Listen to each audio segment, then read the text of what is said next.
যে ৰঞ্জিত কুমাৰ দাস অধ্যক্ষ হোৱাৰ পিছত যে প্ৰথমতে তেখেতে আৰনাইটো এছেম্বলিৰ পৰা গুচালে, তাৰপিছত নেমখকৰ পৰা মানে বড়ো লেংগুৱেজত যি লিখা আছিলে সেইটো গুচালে, আৰু যোৱাকালি যি মানে লোগোৰ পৰা মানে গুচোৱাৰ কাৰণে যি সিদ্ধান্ত লৈছে সেইটো আমি অত্যন্ত মানে বড়ো জাতিক মানে লাজ পেলোৱা হৈছে, লজ্জাজনক বুলি আমি ধিক্ষাৰ দিছোঁ। সেইকাৰণে যে ৰঞ্জিত কুমাৰ দাস ডাঙৰীয়াক যে তেখেতে শীঘ্ৰে আলোচনাৰ মাজেদি যাতে যেনেকুৱা যোৱা 5 বছৰত যে বিশ্বজিৎ দৈমাৰী ডাঙৰীয়া অধ্যক্ষ হোৱাৰ পিছত যে তেখেতে মানে লঘুক যেনেকৈ ব্যৱহাৰ কৰি আহিলে 5 বছৰ চলালে, এই নেক্সট ৰঞ্জিত কুমাৰ দাস ডাঙৰীয়া অহাৰ পিছত কেনেকুৱা মানে লঘুৰ পৰা যে বড়ো ভাষা গুচালে আৰু কেনেকুৱা আৰনাইটো গুচালে, কেনেকুৱা মানে নেম প্লেটৰ পৰা গুচালে, সেইটো আমাৰ বড়ো জাতিক বৰ চিন্তনীয় কৰিছে।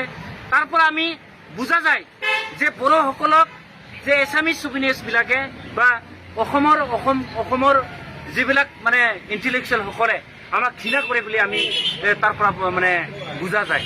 গতিকে আমি তো তাৰ কাৰণে আমি আমাৰ বড়োসকলক, বড়ো জাতিসকলৰ যিখিনি সম্প্ৰদায় আছে যে আমি অনুৰোধ কৰিছোঁ যে আমাৰ লং ষ্টেণ্ডিং যি ডিমাণ্ড বড়োলেণ্ড, এই বড়োলেণ্ডটো ৰিভাইভ কৰিব লাগে, যে আন্দোলনটো আমি ষ্টাৰ্ট কৰিব লাগে। অলৰেডি আমি বঞ্চ হিচাপে আমি ষ্টাৰ্ট কৰিছোঁ যে সকলো যিখিনি আমাৰ মানে সংগঠন আছে, বিভিন্ন সংগঠন আছে, এই সংগঠনবিলাকে এটাই আৱাজ দিব লাগে, আমাক উই ওৱান বড়োলেণ্ড, আমাক বড়োলেণ্ড লাগে।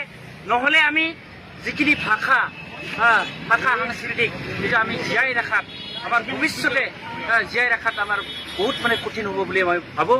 গতিকে এইটো জীয়াই ৰখাৰ ক্ষেত্ৰত ভাষা সাংস্কৃতিক বিভিন্ন দিশত, উন্নয়নৰ দিশত যে আমি জীয়াই ৰখাৰ ক্ষেত্ৰত, উন্নয়ন কৰাৰ দিশত যে আমি বিফল হ'ম। গতিকে সফল হ'বৰ কাৰণে যে আমি অন্তত আমি অসমৰ পৰা ছেপাৰেট হ'ব লাগিব।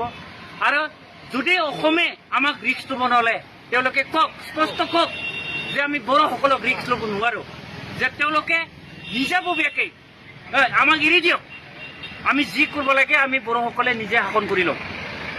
সেইটো তেওঁলোকে আমাক এৰি দিয়ক, যে আমি নিজৰ ভাষা, নিজৰ সংস্কৃতি, নিজৰ ৰাজ্য আমি নিজে চলাম। যে তেওঁলোকে বাৰে বাৰে আমাক মানে এনেকুৱা মানে বড়োসকলক কিয় মানে তাচ্ছিল্য কৰি আছে। গতিকে এই তাচ্ছিল্যটো আমি সহ্য কৰিব পৰা নাই। যে কতদিনৰ পৰা আমি বড়োসকলে জীয়াই থাকিবৰ কাৰণে আমাৰ ভাষা আছে, আৰু এই ভাষা কৈ আমি শান্তি পাওঁ। যেনেকুৱা আমি মানে অসমীয়া ভাষা কৈ যেনেকৈ শান্তি পাওঁ, আমিও নিজৰ ভাষা, নিজৰ জাতি হিচাপে আমি নিজৰ ভাষা কৈ আমিও শান্তি পাওঁ। এই ভাষাটো আমাৰ যেনেকৈ চুইটনেছ আছে, আমি এই ভাষাটো ক'লে আমি সহজভাৱে আমি বুজি পাওঁ। গতিকে এই ভাষাটো লৈ তেওঁলোকে 8 চিডল পোৱাৰ পিছতো যে আমাৰ নিন্দনীয় কৰিছে, সেইটো আমি সহ্য কৰিব পৰা নাই।